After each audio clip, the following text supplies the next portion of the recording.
Hello,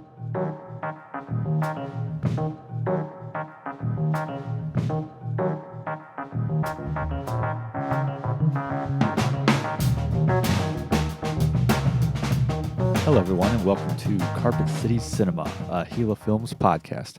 I'm your host, David Weaver, and it's been a little while since we've last talked. 6 weeks, and in case you were wondering what the heck was going on, and if you thought we had gone the way of a series that gets canceled after about 9 episodes, if you thought we went the way of square pegs, they made it to 19, I think, though, actually. Actually, what happened was I got sick. Came down at the end of September with a wonderful case of viral bronchitis that I had for about 2.5 weeks, and pretty much consisted of 1 day of coughing, 1 day of sneezing, and what would that be? 14 days, 16 days of just falling asleep or feeling like you want to fall asleep every time you sit down. And I had that time off from work, my 9-to-5 job, and what was going on was that I had for some time been planning on leaving my 9-to-5 job since I absolutely hated it. It has zero to do with filmmaking, but it does pay the bills and has a schedule that worked out really well for making the movie. But what had been going on was that I was making some money on the side, doing a little side hustling, as it were, to pay off some of that last Franken debt, some of that wonderful 5-figure deficit I accrued from making the film. By selling stuff on eBay, vintage stuff, mid-century stuff, some movies and records and local things, and actually was doing really well at that. Unfortunately, I was doing so well that between that and my day job, I was not having any time to write or read the books I needed to for research for the movie or really do anything of that nature. So I was looking at ways to kind of get out of the 9-to-5 job so that it would free up the time to get back to filmmaking. And with the time off I had from work from being ill, I just kind of realized that I might as well do it now. I might as well make that transition now. I've already been out of work for a couple weeks. And during that time, I was continuing to do the old eBaying and all that fun stuff just to kind of pad the wallet a little bit more.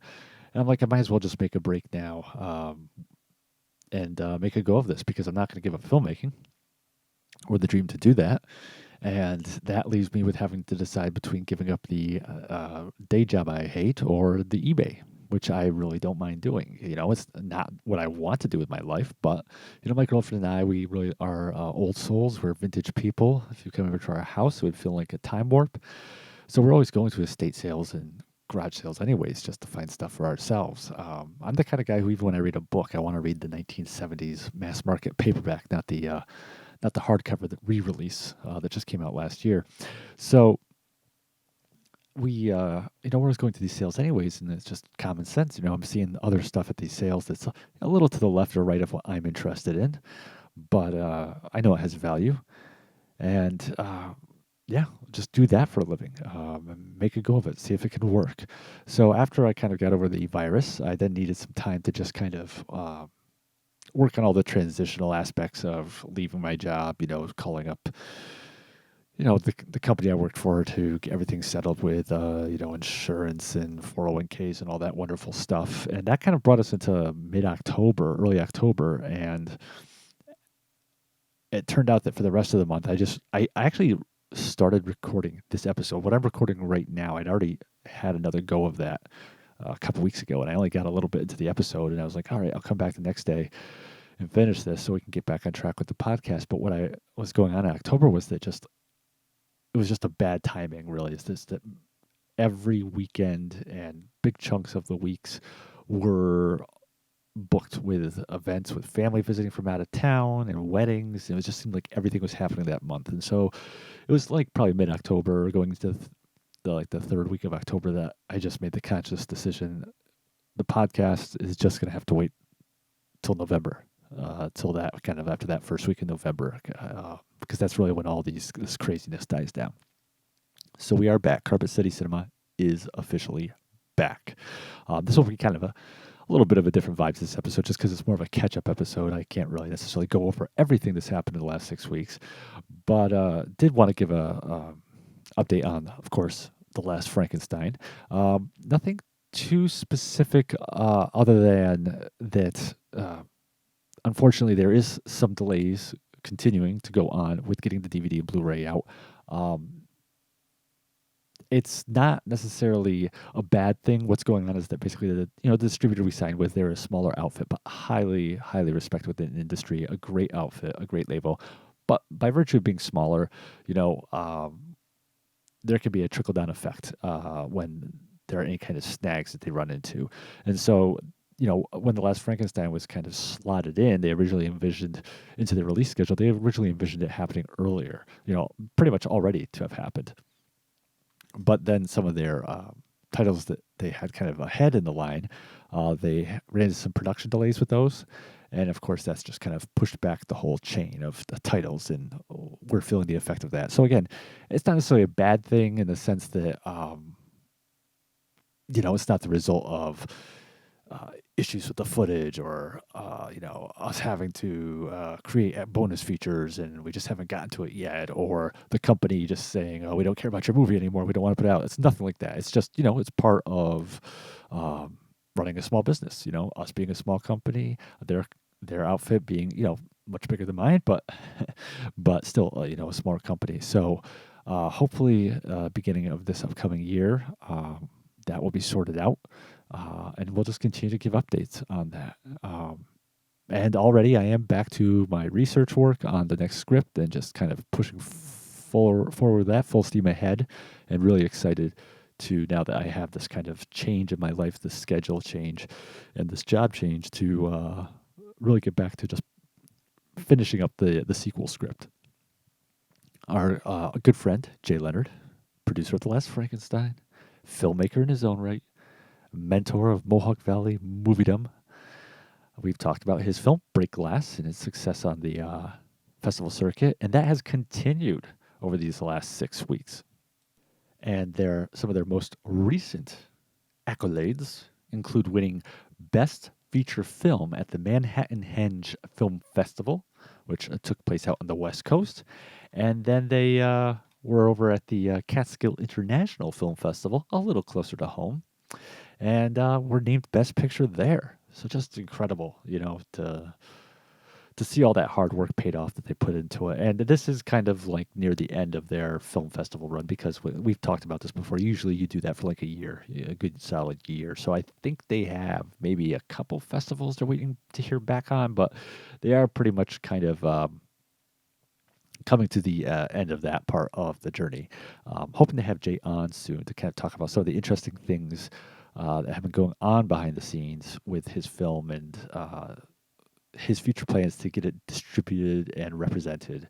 And also just want to kind of see what else he has going on for the next project and see what's been going on with that. So in the last 6 weeks, sadly, we did have a lot of passings of actors, actresses, people from behind the scenes in film, and we'll cover all of them. Of course, it's kind of going to be the tone of this podcast. Is can't cover everything that's happened in the last 6 weeks, but we're going to hit the high notes. But obviously, Matthew Perry of Friends, very sadly passed away just like a week or so ago. Suzanne Summers of Three's Company and Step by Step fame died from cancer. And who, if you look at her early credits, it's really interesting, all the films that she pops up in small roles, really before she kind of hit it with Three's Company. She just kind of had really small parts in movies, but movies like Bullet and The Trial of Billy Jack and American Graffiti. She's in the second Dirty Harry movie, Magnum Force. And a bigger part for all us fans of 70s genre films that she has is a nice supporting part in the 70s TV movie Ants, which, as the title might imply, is about ants which attack a resort.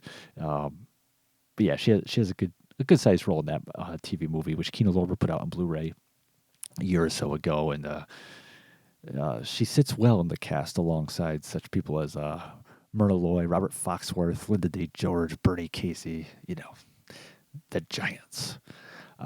Richard Roundtree, of course, just died about a week or so ago. Shaft himself, John Shaft. Just a really interesting, career to start off as this model and then to become, in just your second movie, and his first starring role, this iconic figure. I mean, just so larger than life, such a groundbreaking character to have on screen as John Shaft, and of course followed that up with roles in all kinds of films, ranging from Larry Cohen's Q, the Winged Serpent, to David Fincher's Seven. I mean, he was just in Moving On, the Jane Fonda Lily Tomlin comedy. Uh, just yeah, a really incredible body of work, and also did a lot of great work on TV as well. Um, a couple that I wanted to touch on a little more in depth. One would be Phyllis Coates. Coates passed away age 96. She was an actress who is best known, probably, for playing the very first Lois Lane on the small screen.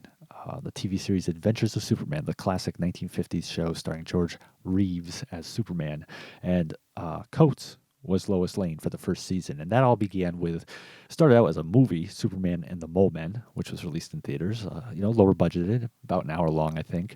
And she was in that with George Reeves. And then that was led right into the TV show. So they shot the first season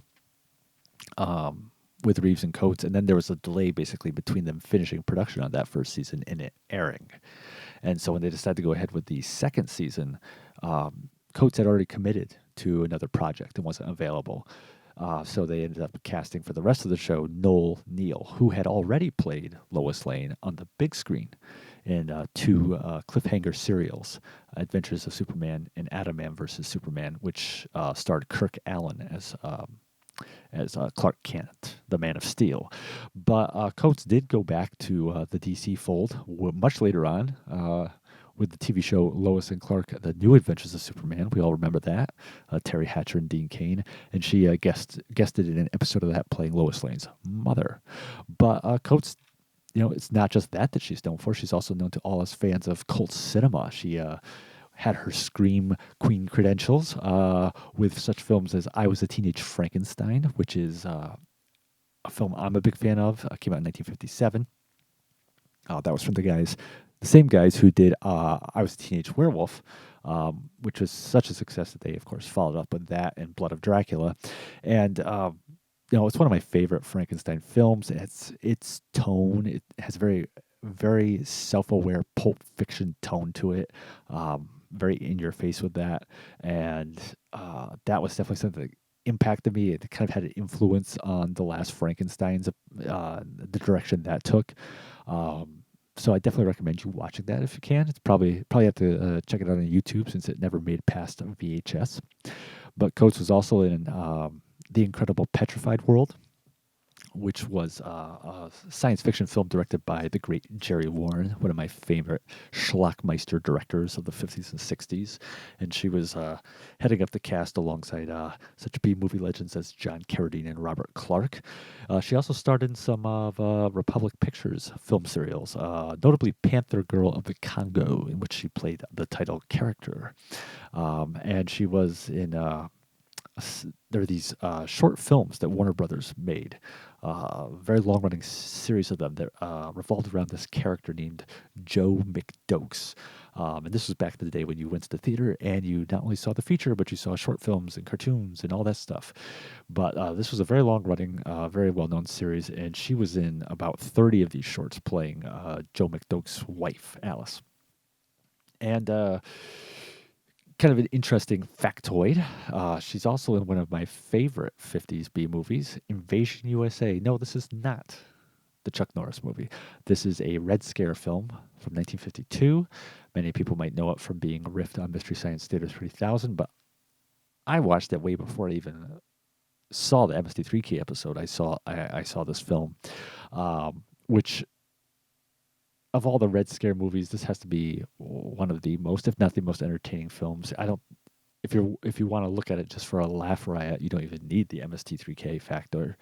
But the interesting thing about this film, from Coates' perspective, is that both she and Noel Neal, the other one, her successor as Lois Lane on Adventures of Superman, they're both in that film, although they don't share any scenes together. So Phyllis Coates, 96. It's a good run. So also, we very sadly lost actor Mark Goddard, age 87. And Of course, his iconic role, his legacy is really built around the character of Major Don West that he played on the classic '60s series Lost in Space. For all you youngins, for all you Gen Zers or whatever, that's the character that Joey from Friends played in the '90s movie. But anyways, I digress. Mark Goddard, yeah, I mean, Lost in Space was a huge part of my childhood.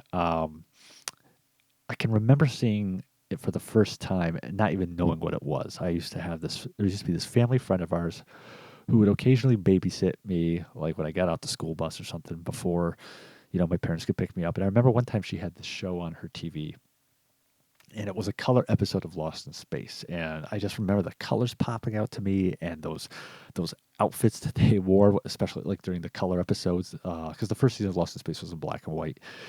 But the outfits they wore during the color episodes, they're just popping with those late '60s, even early '70s colors, like beige, beiges and earth browns and avocado greens and everything.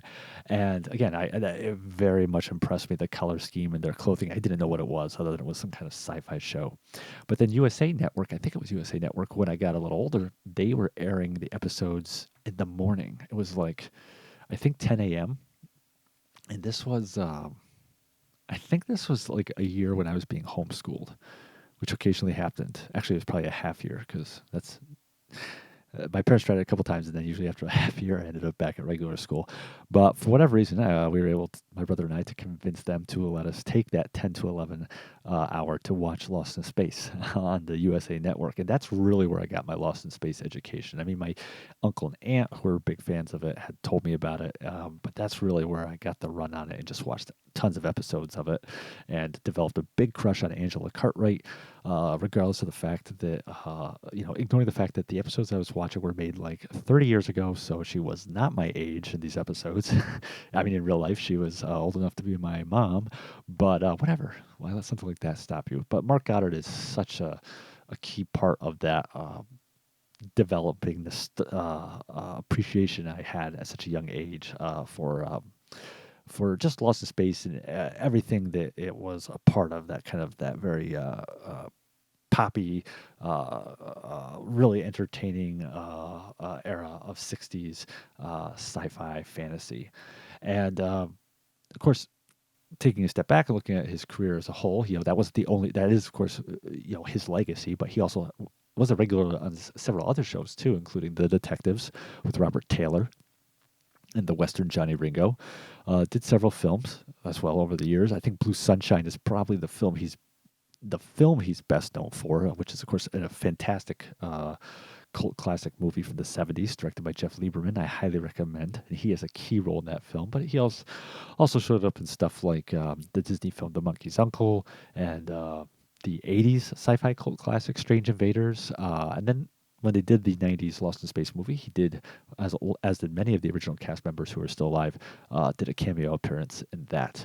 But interesting thing is he actually went on to complete his master's degree and spent over 20 years teaching special education in Massachusetts, which is where he was born, and this was later in life. So, yeah, I mean, just a really great body of work he left behind, and like I said, a legacy. And his daughter is still with us. That's Melissa Goddard, who produced the Poison Ivy movies. You remember, not Batman and Robin Poison Ivy, but the Drew Barrymore Poison Ivy from back in the day. So R.I.P. to Mark Goddard. We also lost Piper Laurie during these last 6 weeks. Age 91, of course, a three-time Academy Award nominated actress who, it's really interesting. You look at her career; she was just really kind of doing a lot of like not like low budget B work, but just like a lot of solid B films, a lot of stuff over at Universal. And her first film appearance was in 1950, but it wasn't until 1961 when she starred in The Hustler, the classic Paul Newman film, which wasn't the first. I hate to use this term because it sounds very snobby, but it wasn't the. It's not. I'm not trying to say that was the first. What's the term they use for like horror movies these days? Elevated horror.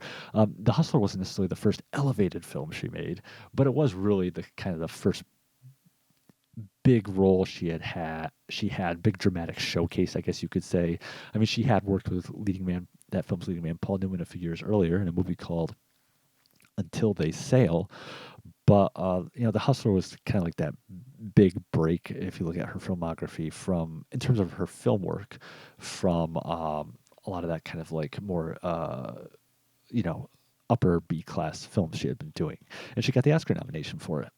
And she did after receiving the Best Actress nomination for The Hustler. She did what every normal person does after that. She didn't make another movie again for 15 years. Ha!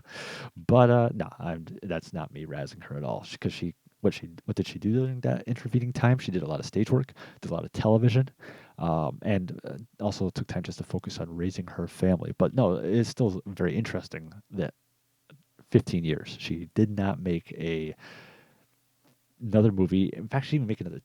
Yeah, she did not make another theatrical movie until 1976. But what does she come back with? Carrie. Brian De Palma's Carrie, of course, playing Sissy Spacek's mother in that. So what a way to come back, though. Seriously, I mean, talk about coming back with a vengeance, and gets an Oscar nomination for that, for Best Supporting Actress, and then continued to work very steadily over the years. In fact, her very last credit, she was. Her last film that she did was just not too long ago, 5 years ago, White Boy Rick with Matthew McConaughey. But yeah, she had a really great run. She ended up earning another Oscar nomination, again, Best Supporting Actress for Children of a Lesser God. She ended up winning an Emmy for the television movie Promise with James Woods and James Garner, um, and another nine Emmy nominations, just racking them up there for her work on Twin Peaks. She was in the miniseries The Thornbirds. She was in the TV movie The Bunker, in which she played Magda Goebbels, the wife of Joseph Goebbels. All those Emmy nominated roles that she did, and continued to work in film. So yeah, like I said, feature films. I mean, a lot of cult classic movies. She was in Dario Argento's Trauma. She did Return to Oz. She plays Annie M. Um, Love that movie. She was in Dream a Little Dream with the two Coreys. She was in Sean Penn's The Crossing Guard. So just a lot of great work, and also fans of '70s horror. After Carrie, you know her for her starring role in another horror movie from that era, Curtis Harrington's Ruby. So, R.I.P. to Piper Laurie. Another one that really broke my heart was Laura Parker passing away at age 84. That one, I mean, obviously, 84 is a great run, but still, I was not expecting her to pass away. And I love Laura Parker. Of course, we all know her from Dark Shadows. She's plays Angelique, the witch who causes Barnabas Collins to become a vampire in the first place. And she was on the show, and then was in the second of the two Dark Shadows feature films, The Night of Dark Shadows. And of course, I greatly appreciate her work there, but also as I've mentioned in the past, I believe, maybe I did on this podcast, sometimes I get confused where I say things, but one of my favorite horror movies, not just of the '70s, but of all time, is Race with the Devil from the '70s. It's the greatest horror, Satanist, biker, car chase crash film ever made. And the main characters, it's a quartet of main characters. It's Peter Fonda and Laura Parker, and then Warren Oates and Loretta Swit as two couples going on a vacation together in their wonderful RV.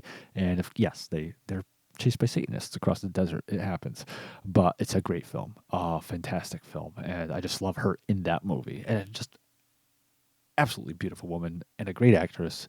Um, and yeah, I wasn't expecting that. I think part of it is too is that I went down to Lyndhurst Mansion, I believe that's what it's called, which is where they filmed the exteriors for Dark Shadows, that massive estate. Went down there, was it last year? I think it was last year. And had even talked with my girlfriend we had talked about going back this year because they were going to have a couple of the cast members be there for signings. Laura Parker wasn't going to be there, but it was a couple of the other cast members. So I guess it just wasn't, she's always so young and vital, and just it definitely kind of caught me off guard, and really sad to see her leave us. But, like I said, 84, great run, great body of work she left behind, and she will be missed. And another heavy hitter that departed us is Burt Young. Um, Yeah. Academy Award nominated actor who we all know as Paulie from the Rocky films. That's what he got his Oscar nomination for, was the first one for Best Supporting Actor. Uh, he and Burgess Meredith were both in a competition that year for that. Did not neither one, but yeah, passed away age 83. And again, just this phenomenal actor with such a great look. Such a, I mean, he he just so sells that character of Paulie, the realism of that character, and the kind of like uh, the guy who's lived kind of a life where life's kind of kicked his ass around, and yeah, I mean, just he's great in that, and he also worked more than once with a couple of my favorite directors. I'm a big fan of Sam Peckinpah, and Burt Young was in both The Killer Elite and Convoy. Maybe a little lesser Peckinpah titles there, but still Peckinpah. I'll take Peckinpah, lesser Peckinpah any day. And also Robert Aldrich is another director I'm a huge fan of, and Young worked with him 3 times. He was in Twilight's Last Gleaming, The Choir Boys, and Aldrich's last film, All the Marbles, which is a great movie. But yeah, of course, you look at his filmography, Young's filmography, and just a lot of classics in there. The Gambler, Chinatown, Cinderella Liberty, Once Upon a Time in America, and just even later in life, showing up in stuff like Transamerica and Tom McCarthy's Win Win, and working on TV. He famously guest starring on The Sopranos, and then on being a Law and Order fan, he was did a great job on an episode of that where he plays. This is the original Law and Order, where he plays a sex offender who gets paroled over the objections of Sam Waterston's Jack McCoy. And there's just this great concern that this guy's going to reoffend, and it's a great episode. And of course, we can't leave unmentioned Amityville 2, The Possession. And he also did a movie that he not only starred in, but also wrote, called Uncle Joe Shannon. And I will confess, it's a movie I have not seen. I had heard of the title, and I knew he was in it, and I guess I wasn't aware that he had written it. I think I'd forgotten about that. But it was basically, I believe it was the same producers as Rocky, so that, big shout out. They gave him the support to do that project. And I really want to see that. I don't know if it's even been. I'll have to look into see if that's even been released on any format. But that's kind of like the one that's really on my radar now after reading about his passing. That's really kind of missing from my watch list of his work. But yes, Burt Young. Rest in peace to Burt Young. And we also lost two other actresses who I'll cover a little more briefly. One is Elaine DeVry, age 93, who I wasn't aware of this. I knew her from films I'd seen her in, but apparently I missed out on what probably in the long run a lot of people know her for, is the fact that she was Mickey Rooney's 4th wife out of his 8 wives. But and they actually she actually her first film was a bit part in a Mickey Rooney movie called A Slight Case of Larceny, and then she starred opposite him in his sci-fi comedy, 1954 sci-fi comedy, The Atomic Kid. But they did divorce, and she actually ended up marrying a veteran character actor named Will J. White, who predeceased her. But I know her, kind of my foundation for my knowledge of her is as the other bad woman, basically the seductress, in the comedies A Guide for the Married Man, which is a Walter Matthau movie from the late '60s, and also With 6 You Get Egg Roll, which was Doris Day's last film, and she's this a woman who keeps trying to seduce Brian Keith into an affair, much to his refusals and consternation. But us fans of horror films also know her. She as from her Scream Queen credits. She was starred in The Boy Who Cried Werewolf and Diary of a Madman. But again, just a really solid actress. Very talented, very good at what she did. Lovely woman, and as a fan of Perry Mason, yes, she did show up in that show too. In fact, we're going back through the show now. My girlfriend and I, we're almost done going through it. This will be the second time we've gone through it, and saw one of her guest appearances in it, because I think she did more than one. I could be mistaken. Not too long ago.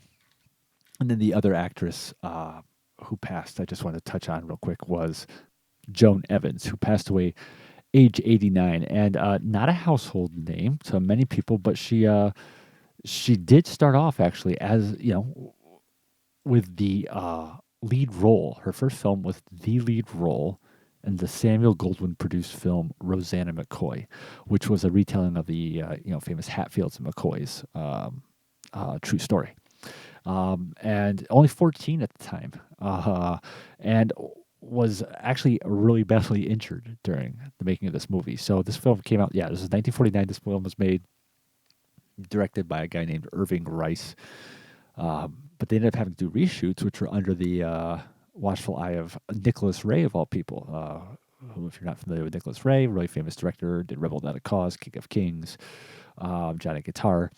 And she was doing reshoots on the film with the leading man, Farley Granger, Strangers on a Train and Rope fame. And he was handling a firearm, and it accidentally went off and shot her and really seriously injured her pretty bad. But she did recover and didn't hold it against Granger, apparently, because they made 2 more movies together after that. I should also mention really quick, too, that her backstory is kind of interesting. She was the daughter of 2 screenwriters, 2 writers, a guy named Dale Yunson and a woman named Catherine Albert, who had quite a bunch of impressive credits in their resume. Yunson had been a writer on How to Marry a Millionaire, the great Lauren Bacall, Marilyn Monroe comedy, and Catherine Albert had been a writer on the film The Star. But her godmother, Joan Evans's godmother, and her namesake was Joan Crawford, the legend that was Joan Crawford. And Joan Crawford was friends basically with her parents.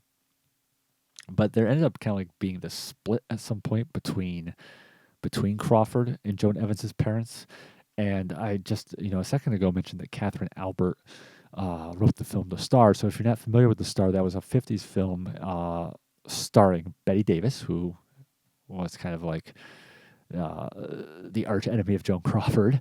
And in that film, for which Bette Davis got a Best Actress nomination, she plays like this fading actress. And it was a very critically acclaimed film. But it was said that, and I don't know how true this is, but that she kind of took some inspiration from Crawford, like for her character.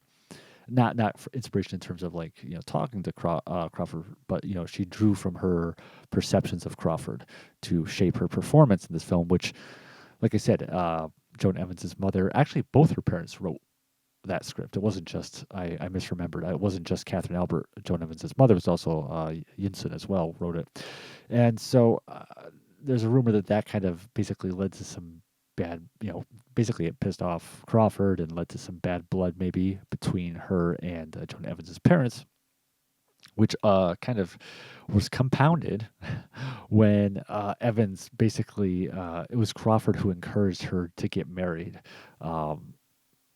to basically elope with the man she was dating at the time, and that was much to her Joan Evans's mother's dismay, and that just basically. I don't know. From what I read, I don't think she and Crawford ever spoke again. But Evans, on the other hand, stayed lifelong friends with Joan Crawford, despite this, and also stayed married to that man until he passed away. But my first encounter with Evans was through my love of Audie Murphy, the great actor of the 50s, who did by body count did mostly westerns, but also appeared in other genres too, and famously starred in a biopic about his own life, To Hell and Back, because prior to being an actor, he was the most decorated soldier of World War II.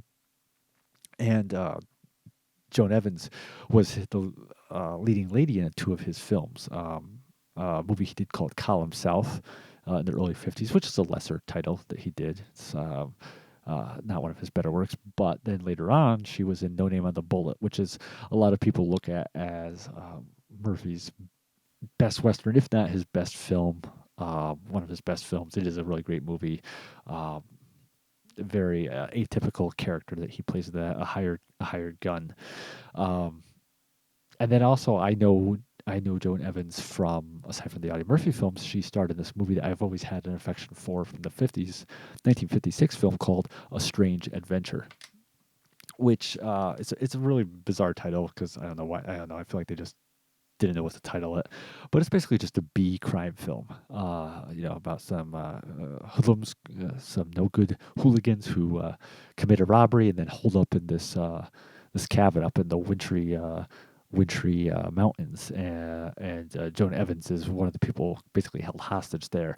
But it just has this great wintry feel to it, B movie feel to it. And Kino Lorber put it out on Blu-ray, which I never was expecting that to happen because I just had my copy taped off TV. This is just like some B Republic Pictures crime film that was from one of their last gasps. So it was great that they gave that the love. But she also started films like Skirts Ahoy, which was a musical comedy where she's teamed up with Esther Williams and Vivian Blaine. She was in The Flying Fontaines, which is Roger Perry's first film. A little factoid there. Roger Perry, who was the actor originally cast as the grandfather in The Last Frankenstein and unfortunately had to bow out due to a family illness. But Joan Evans ended up leaving acting behind, though, 1961, just to focus on raising her children, and never went back. Never went back.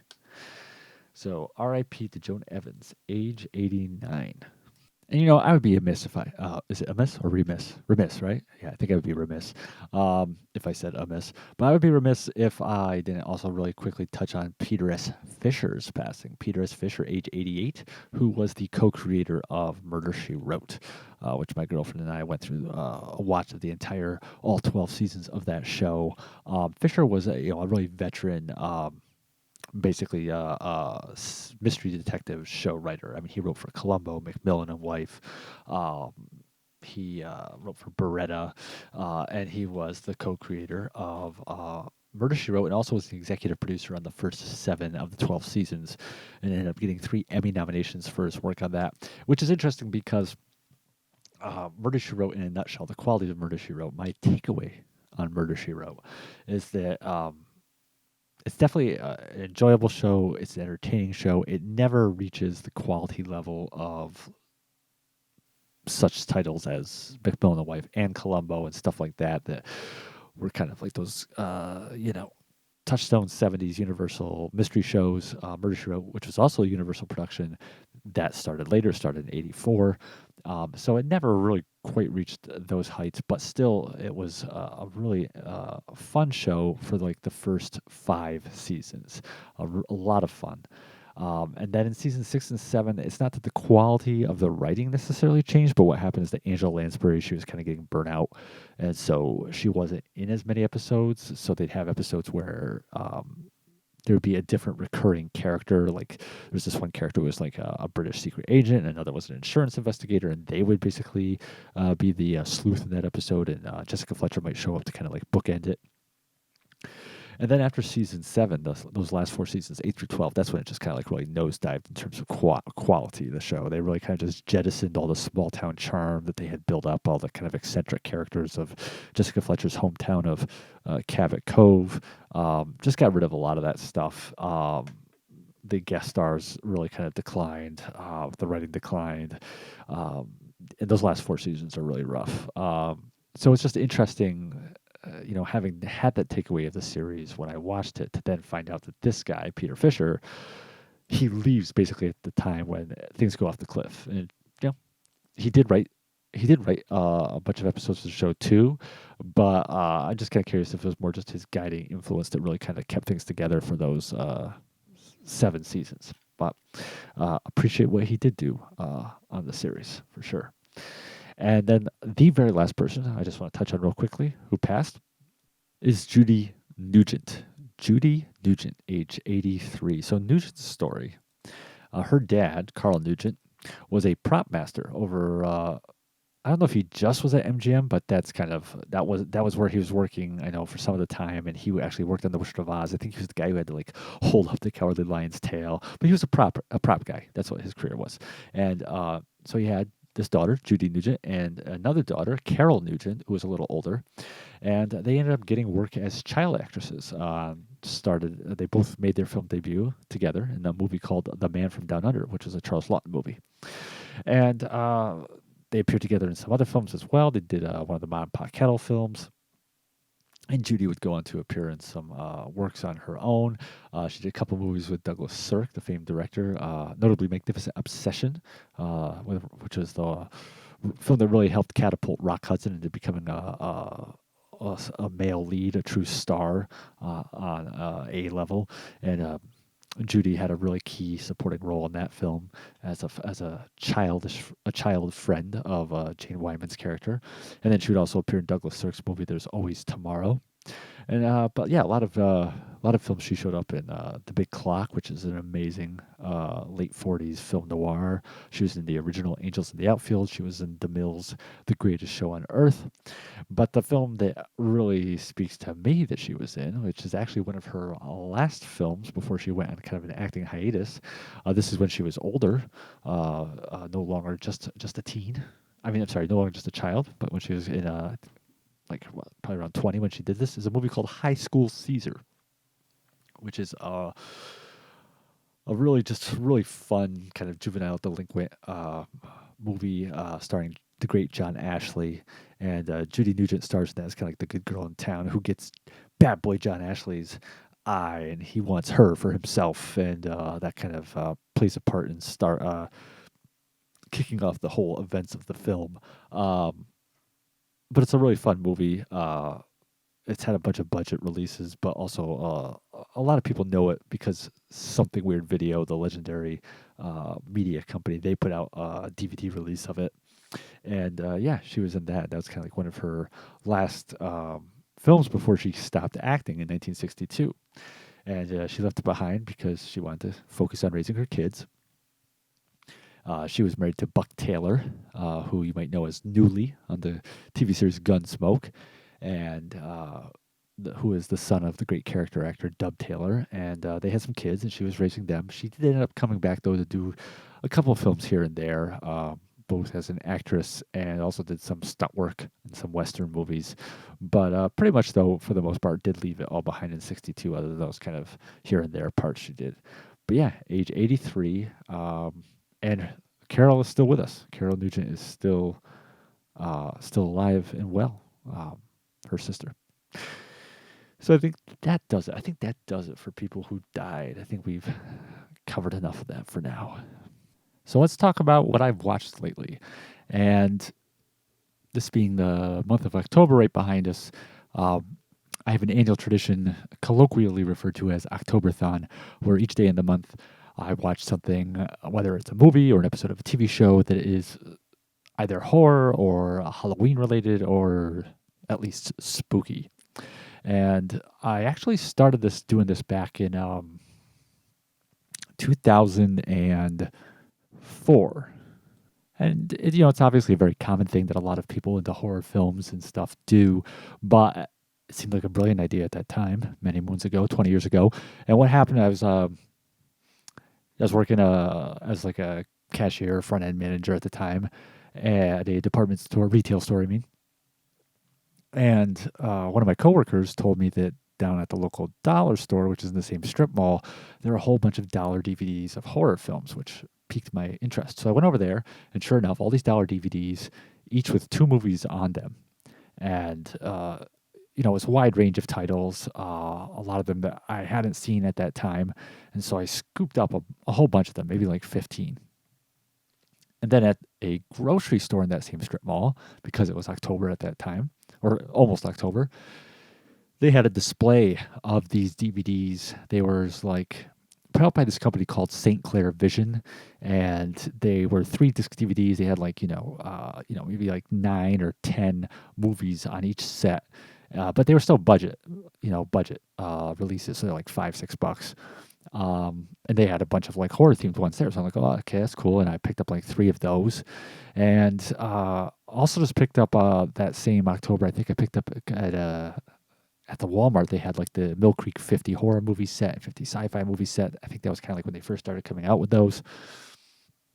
And obviously these are all, like I said, budget label releases of the titles that are on them. It's a lot of stuff that was at that time stuff that was in public domain, or stuff that was basically kind of like in a gray area where no one was protecting the rights of these titles, or they were like, movies that were European films where no one cared what, or was really being aggressive about protecting them here in the States. And they were, of course, all transfers taken from like old tape masters and VHS rips and stuff. It was typical of what you'd expect at the time. But this was kind of really before, I was obviously I've always been into movies, and at that time I was, as well into the transition from VHS to DVD. But I still didn't really know about or was familiar with the boutique label industry at that time. Anchor Bay was still pretty big back then. I mean, they're kind of, nearing the point where they were going to kind of sell out to stars in a few years. But and I knew of them, and I knew of like Blue Underground, but I wasn't really familiar with what were the best releases of which titles. And there's something, even though I'd prefer to be where I am now, where it's like, you're aware of a movie getting a brand new 4K restoration, or a movie finally being found in an uncut version that was never available before. There is still a certain charm to the naivete back then of just being like, oh, this movie just sounds cool, and I'm going to watch it, even if it is like a crappy quality copy. But I picked up all these movies and also a couple other, standalone releases of different titles that fall, and decided I'm going to try to just, watch one a day. And I did it for the whole month of October. And it was really interesting because that first October where I did that, it's just amazing how many films I saw for the first time that October that have gone on to be some of my favorite horror films, or just movies that are very near and dear to me. So some of the movies I saw for the first time that October, because I still have a list of what I watched, because that's how I roll.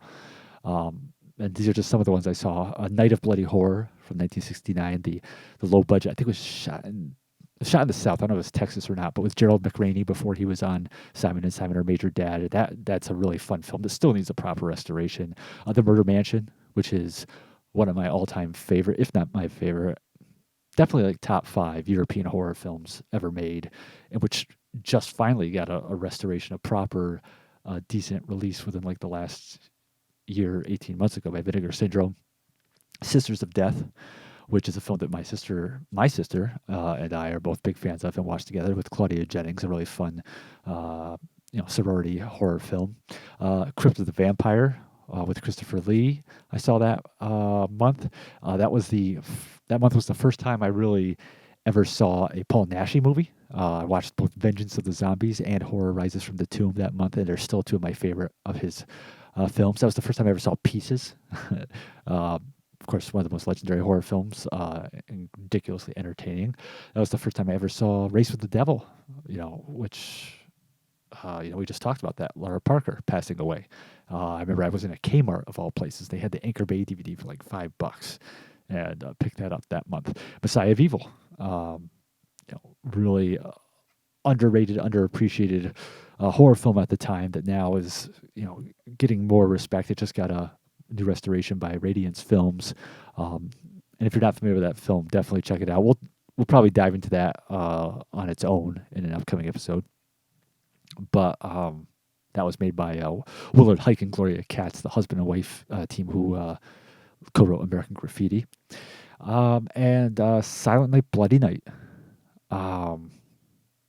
which is now one of my favorite Christmas horror movies ever. This is not Silent Night, Deadly Night. This is not the one from the 80s with the Santa Claus who's killing people. This is Silent Night, Bloody Night from 1972, which is a horror film made by a bunch of colleagues of Andy Warhol. And Candy Darling actually shows up in a small part in the film, and Undine. Oh, and also, there was a third Paul Naschy movie actually that year, The Fury of the Wolfman. I forgot about that one too. So next year, 2005, I was at college and studying at the SUNY Purchase, and that made it a little tougher because I was working part-time, going to school, living down on campus, and trying to squeeze in a movie too. I remember one time we used to have this room you could go into that you had the key to all the film students, where there's a big TV there that you could just watch movies on. I remember one time, several times I'd go there to watch the movies that I was checking out, because I didn't have a TV in my room, and I shared like a room with like 2 other guys. And so I would go to this place on campus, and sometimes I remember one time I just fell asleep while watching a movie. And I woke up the next morning, like the cleaning guy was coming in and stuff. But still, managed to get in a movie a day, and still, I don't think it was quite as epic as that first one in terms of the stuff I saw. But I still did see. It still was. I don't know. It was pretty close. Looking at the list now, I mean, some of the stuff. I mean, that was the first time I ever saw Suspiria, so that right there, of course, was a home run. It was also the first time I saw Doctor X, the pre-code two-color Technicolor film, and The Return of Doctor X with Humphrey Bogart, his only horror movie. And that was the first time I saw the original My Bloody Valentine and April Fool's Day. Because I remember they had those at a I forget where it was. I think that was also at like a grocery store, like a little display for Halloween. They had those Paramount DVDs back then. Also, the first time I ever saw Prince of Darkness, John Carpenter's Prince of Darkness, was that month. And I then moved on the next year. I tried to do it again in 2006, and at that time my life was just so busy. It just wasn't possible. Wasn't going to happen.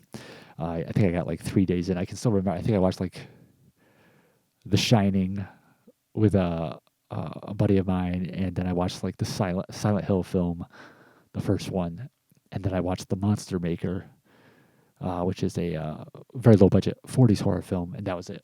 Then I was like, the train was off the tracks after that, and it was years before I ever got back to it. Just life's responsibilities, all that fun stuff.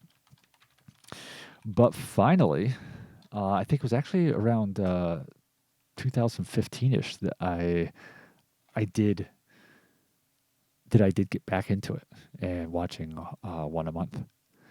I mean, sorry, one a day, and just kind of making the compromise that some days all you're going to get to watch is like a half-hour Twilight Zone or something, because it's just life's a little too busy to watch a movie every day. So this month, this past month, October, it was definitely in that same vein. It's like I said, in the beginning of this episode, this month was really crazy busy with being sick and changing jobs and everything. So there were definitely a lot of days where I was just watching a TV episode, or where I was watching like an hour-long movie I'd already seen before. But I just wanted to kind of quick touch on how this Octoberthon went, since that's the most recent watchings. And I kicked things off on the 1st of October. I watched a couple episodes. I watched a Perry Mason episode, The Case of the Wrathful Wraith, which I've talked before in the past about how big of a Perry Mason fan I am. I've actually referenced it several times in this episode. And this was a fun episode about a woman who, at the beginning of the episode, Perry Mason successfully defends in a murder trial, but people still suspect that she is responsible for having killed her husband.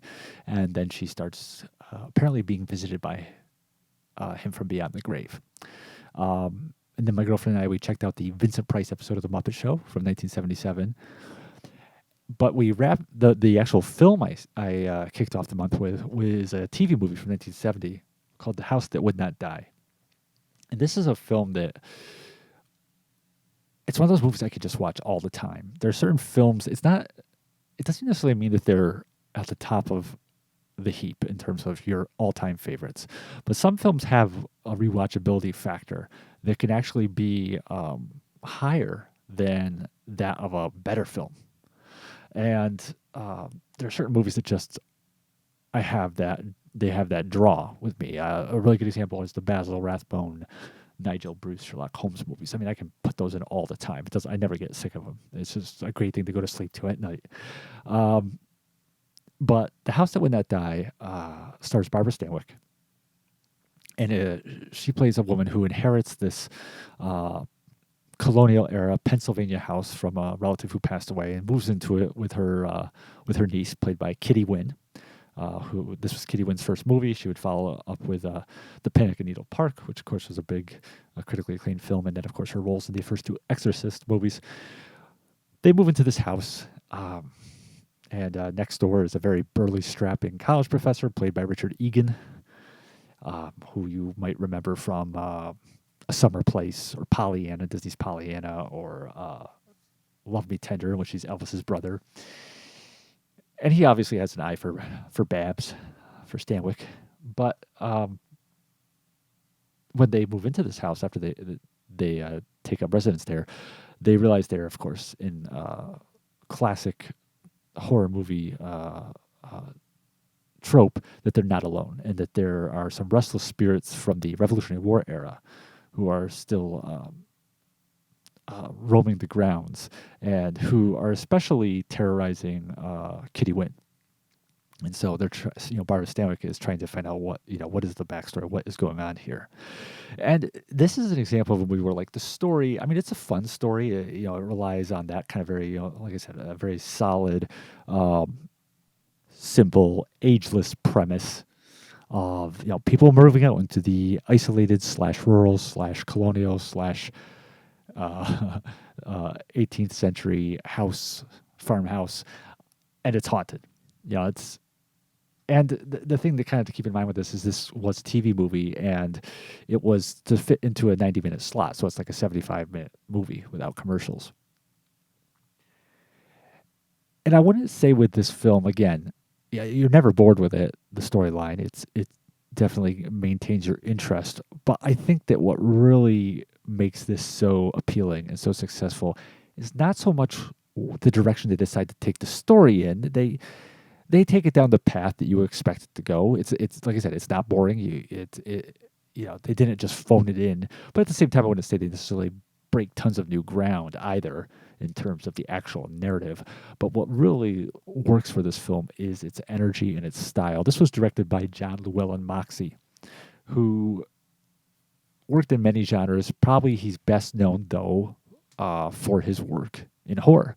And he directed the 1960 classic British horror movie, The City of the Dead, which was also known in America as Horror Hotel with Christopher Lee, which I also rewatched this October.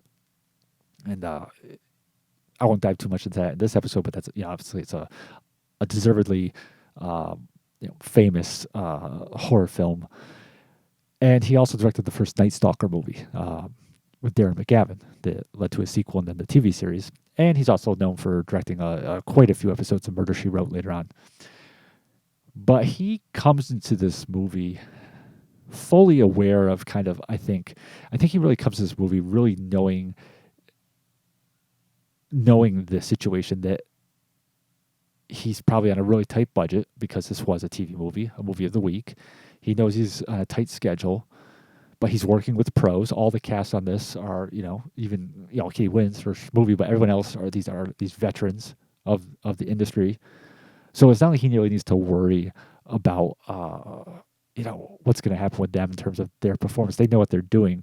So it's like he really puts all his he just has to really put his eyes on and energy into bringing the flair to this movie. And he does it totally successfully. He really leans into it as a horror film. He knows it's kind of like almost like an old horror comic, like one of DC's lines of horror comics from the 60s or 70s, or Charlton Comics or EC Comics. Sometimes the stories they were telling are these just kind of like really ancient, in a good way, classic, often retold stories about, following up on certain tropes, the haunted house or the haunted cemetery or what have you. And it's really what they're remembered for is a lot of times it's just the style with which they did it and the artwork and the sense of humor sometimes they brought to it.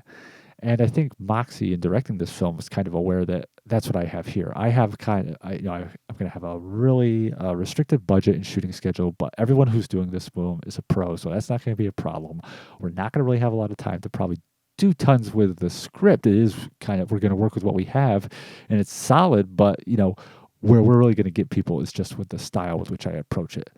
And so this film really leans into its identity as a horror film in terms of the style, in terms of the camera movements it brings to it, in terms of just really knowing when there are beats that are so classically horror, when to zoom in on something or when to pan over slowly to like a door closing by itself, as happens in this film from a ghostly presence. It's just so engaging on that level, and it's so rewarding that they, in no way, shape, or form, did anybody involved with this film were they condescending of the material, or like I said, did they phone it in? Not the actors or actresses or the crew or Moxie. They knew that they were working in a sense, on something a little higher budgeted than an hour-long TV episode, but still within those kind of constraints. And so they, gave it like 200% in terms of just giving it a sense of energy and excitement. And it also just has a great autumnal feel about it, which really works well. The use of color, the color palettes in it. Even like the decor of the sets of the colonial houses. Yeah, I just can't recommend this movie enough. And it was originally just on this kind of like this old tape master that you had to get on one of those Echo Bridge DVD sets, and Kino Lorber did put it out on Blu-ray and did a really wonderful restoration, which I think is unfortunately out of print now because it was Disney owned. But yeah, we watched that on the first day, and again, like I said, that's one that I'm not going to say this is the greatest horror movie ever, the greatest TV horror movie ever, or anything of that sort. I'm not going to make any of those grand statements, but it is one that is extremely enjoyable to watch, and is one you can just keep going back to again and again and again. So moving on from there, I'm not going to go through every day, but just call a couple titles here and there. And one I want to talk about is a movie that I watched this on October 7th, if you're keeping calendar. And this was one of just a couple movies I had a chance to this month to watch that I hadn't seen before. Because again, like I said, it was just really a crazy month. I really didn't have time to just sit down and pay full attention to a film that I had never watched before. But I checked out a 1982 movie called Deadly Games that I had never heard of until Arrow Video put this out on Blu-ray. And I picked it up during one of their sales. And one of the things that kind of intrigued me about this movie, I mean, of course, any 1982 horror movie is going to intrigue me on some level, but was the cast. It was just a really eclectic cast. It's got Steve Railsback, who we know as Charles Manson in Helter Skelter, and he was in Tobe Hooper's Life Force and Richard Rush's The Stuntman. It's got June Lockhart from Lost in Space and Lassie. It's got Dick Butkus, the NFL legend. It has in its the female lead is Joanne Harris, who's probably best known for her role in The Beguiled, the Clint Eastwood movie. And the male lead is Sam Groom, who's an actor who, if you don't recognize the name, Google the actor, look up his face, and you will recognize him immediately from just countless 70s, 80s, and so on TV shows. He was on soap operas, but also just regular prime time TV. Cult film fans know him from Deadly Eyes, the giant killer rat movie. He also was on a Canadian show that lasted several seasons called Police Surgeon back in the 70s. And I also know him being a big fan of the disaster films of the 70s and early 80s. He was in the one of Irwin Allen's, The Master of Disasters, final contributions to that genre. One of the ones he made for TV called called Hanging by a Thread. And so the film is about a series of murders committed in this kind of like slightly upper middle class suburban community. And Joanne Harris, she comes home because one of the people comes home back to this community where she's from because one of the people murdered is her sister. And Sam Groom is the police officer investigating the situation. And of course, being a horror film, the murders continue, and you're kind of left to wonder who the identity of the killer is. The interesting thing about this film that I just want to kind of call out is how it basically tries to be every single genre out there. I mean, there's times where obviously it's very much a horror film with the masked killer going about killing people, terrorizing, but there's a lot of moments where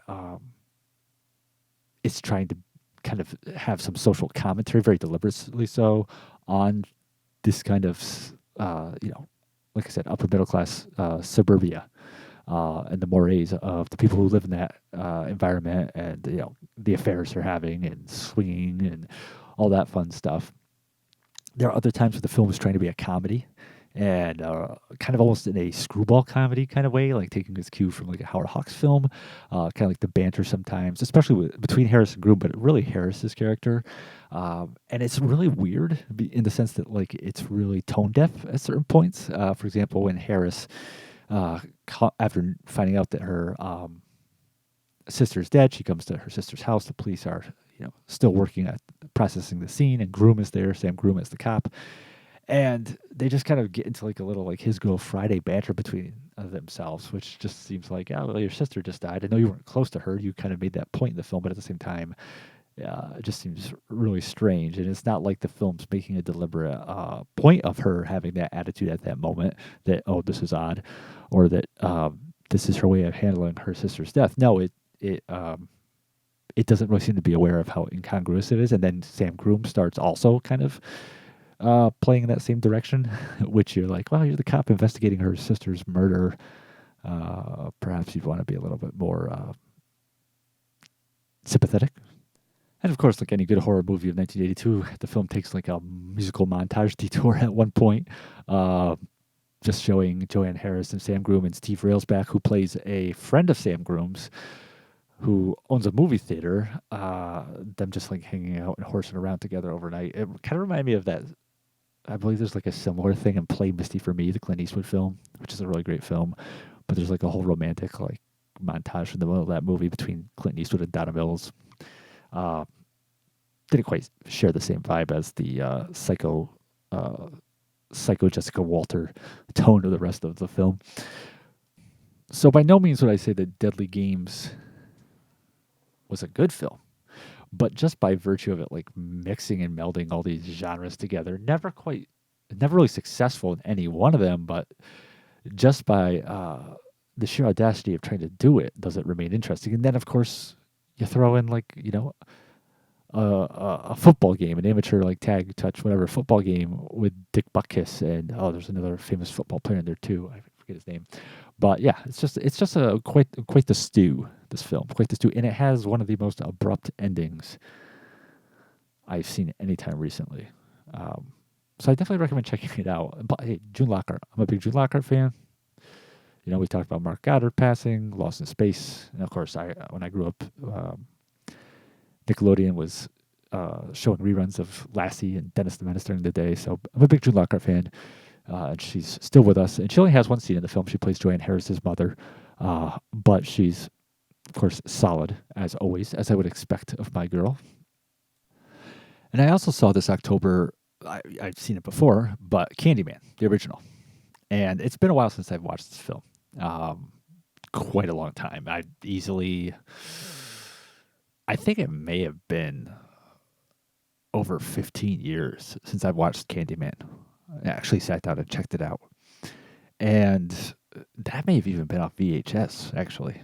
Uh, Forgive me for I have sinned. But I had the Arrow 4K release that just came out. And I always liked Candyman when I saw it back in the day.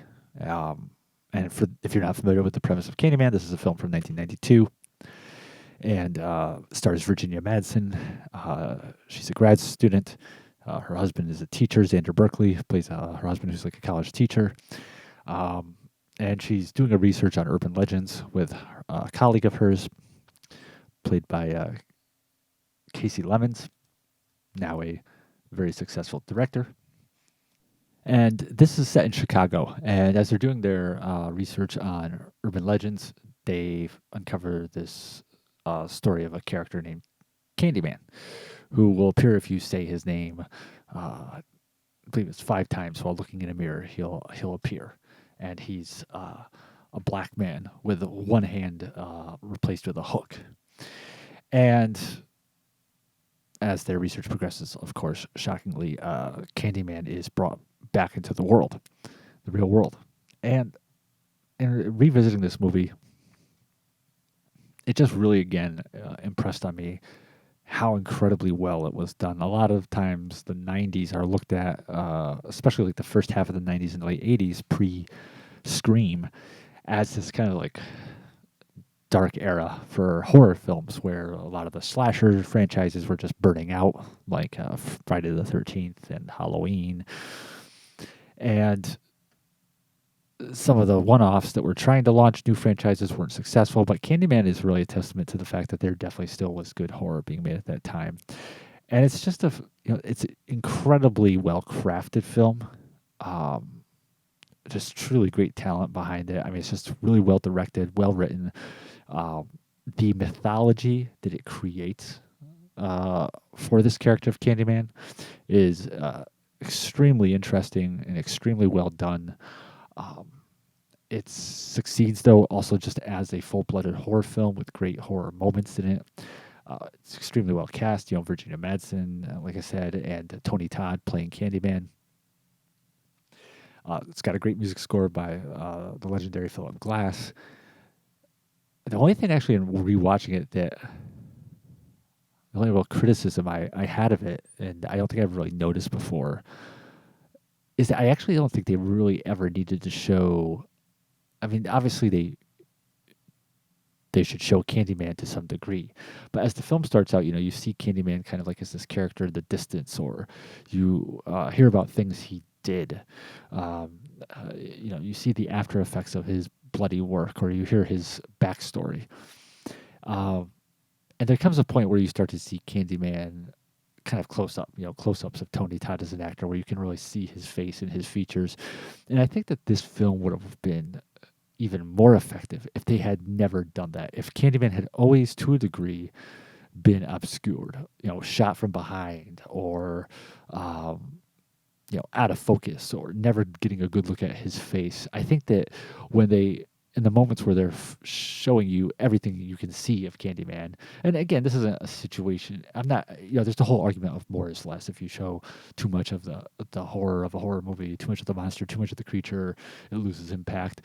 And I'm not speaking to that whole idea really, because Candyman, other than his deformed hand, he looks like a normal person. But well, not deformed hand, hook hand. But I just think that, especially because this is a film about urban legends, basically about modern myths and the nightmares they create, to treat Candyman throughout the whole film as if he is this thing that is like a living nightmare, something out of focus and half remembered. I just think that would have made it even more impactful. But that, of course, does not take away from how incredibly well realized and how successful this film is as it is. And that was just really impressed upon me. I was really glad I took the time to check it out again. And same thing also for The Fog, because I watched Candyman on the 12th. The Fog, I watched that on October 16th. And like Candyman, this is a film that I hadn't seen in some time, but not to that degree of Candyman. I think I had seen The Fog I last saw it about 10 years ago or so. I remember it was shortly after my girlfriend and I started dating. And that was the first time I saw it either. It was when I revisited it. But this, again, is another movie.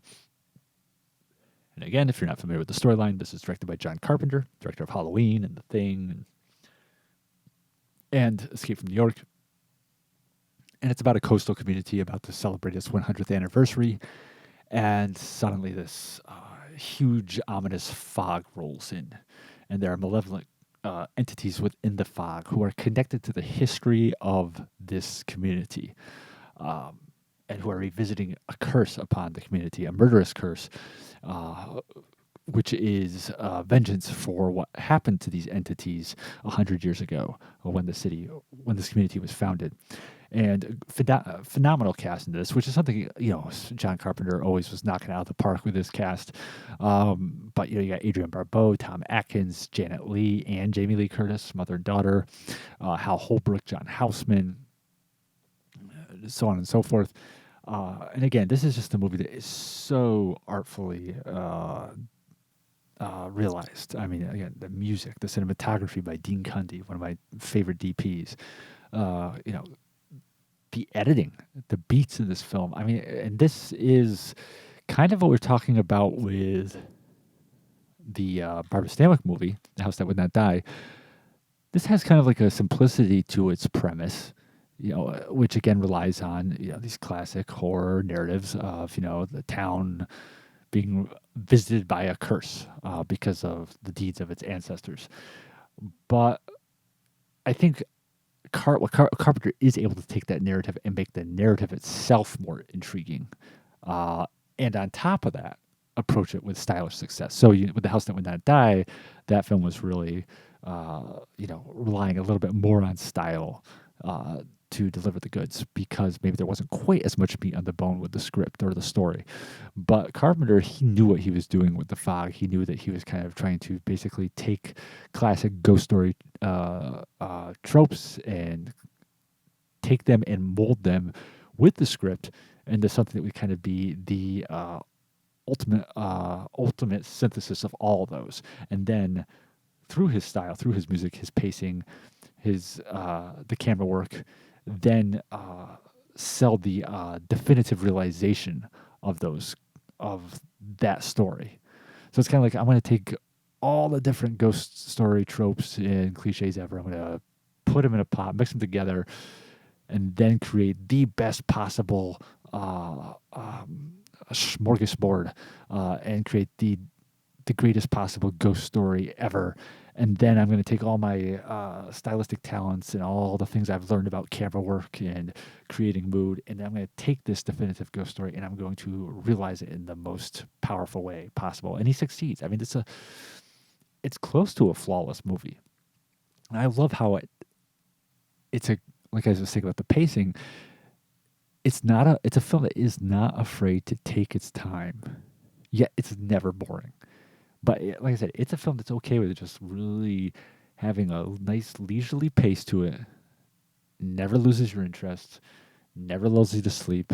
It knows what it's doing with the pacing, and then it delivers those horror moments, those horror beats, so well, and at just the right point. And so yeah, again, another one that's just a classic. I think it's one of those movies that has fully deserved its reputation. That is built over the years, and it was just a real treat to kind of look at it again. And then the last film I really just want to cover, I mean, there are obviously a lot more films and TV shows I watched during the month, but the last one I just really wanted to touch on real quick. Watched this one on October 18th. Not a first time watch, seen it a few times. It's a film from 1932 called 13 Women. And it's a very brisk, like hour-long movie, pre-code. And it stars Myrna Loy, and this was kind of, before she had really become the Myrna Loy we all know as, like, for her work in, like, the Thin Man films and those kind of, like, those witty comedies, and then moving on into dramatic roles like The Best Years of Our Lives. But this is kind of a point in her career where she's playing kind of like a lot of bad girl vamp roles. She played, Boris Karloff's daughter in The Mask of Fu Manchu. She was Morgana in A Connecticut Yankee opposite Will Rogers. And in this film, she plays a half caste, a person of both white and Indian ancestry, who is taking revenge upon the girls who had been in her sorority years ago. And who basically had treated her really poorly, with really unfortunate results for her life and her character. And this is years later, and all these women are, they have children. Some of them are married. They're moved on in their careers, and they're not all necessarily. It's not that they necessarily are still the stoots that they were back then, but they definitely did hurt her. At that time in her life because of her racial difference. And now she's taking revenge upon them. She's using her knowledge of astrology and her relationship with a fortune teller, a seer that she is involved with and who she's kind of, manipulating and who she has under her spell. She's using ominous horoscopes that she's getting into the hands of these former sorority mates, and basically using all these elements to drive them or unnerve them to the point where they break down or die horrible deaths or commit murder, to basically ruin their lives. And the one former sorority mate who is going to be the toughest of them all to make this happen to is played by Irene Dunn. And of course, we all know Irene Dunn. She's a multiple Academy Award nominated actress, so many Oscar nominations for Best Actress. Unfortunately, never won, but she was in I Remember Mama and Penny Serenade, Love Affair. And this was kind of earlier, in her career. She had not been nominated, I think, once already for Cimarron, the epic Western. And she's kind of the common sense of the lot of these sorority sisters, and but she is a single mother. It's implied, I think, that she and her husband are divorced. They don't really talk much about it, but um, Loy kind of sees in this child of hers a vulnerability that she can exploit. And so this movie really is kind of like the grandmother of all the sorority horror movies we've ever had. How many horror films over the decades have there been about sorority sisters, and often one starts taking vengeance on the others? In many ways, that's what Carrie is. Obviously, it's not quite a sorority, but it's still the same concept. It's just they're in high school. There's the one girl who's basically picked on and outcast, and she takes revenge. I briefly mentioned in talking about the first Octoberthon I ever had, the film Sisters of Death with Claudia Jennings, which is about sorority sisters meeting years later after the accidental shooting of one of the sisters, and these sisters convene at kind of like a reunion and start getting killed off one by one. So we're very familiar with films like that, and you know, The House on Sorority Row, and it's become its own subgenre, I should say, of horror films. And 13 Women, you could really argue it's kind of where it all started, and that's not. What do they call that? A hot take. A lot of people have seen this movie and pointed to it as kind of a proto slasher, because it's about Myrna Loy basically not with a machete or anything, but knocking these chicks off one at a time. But it's also really interesting because, like I said, Irene Dunn is not portrayed as a bad person, and she kind of, during a scene where she has having a confrontation with Myrna Loy, she says, we were young and stupid back then. So it's not that they're in necessarily denial of the way they treated Myrna Loy, but at the same time, they did treat her that way. So it's also you kind of are, you feel for Myrna Loy's character too. And Loy's great in this. I love Loy in these vamp roles. I love Loy in anything. She's one of my favorite actresses of, the first half of the 20th century. But not just because of her work in drama and comedy, but I love these vamp roles she does. She looks great. She's just totally chews up the scenery, really does a great job as this villainous but somewhat sympathetic. The film, like I said, is like an hour long, a little over an hour long. It actually ran about 15 minutes longer, and they had some poor test screenings. And so they cut it down a bit. Which I would love to see those extra 15 minutes. I'm sure they don't exist anymore, because I'm definitely wanting for some more after watching it.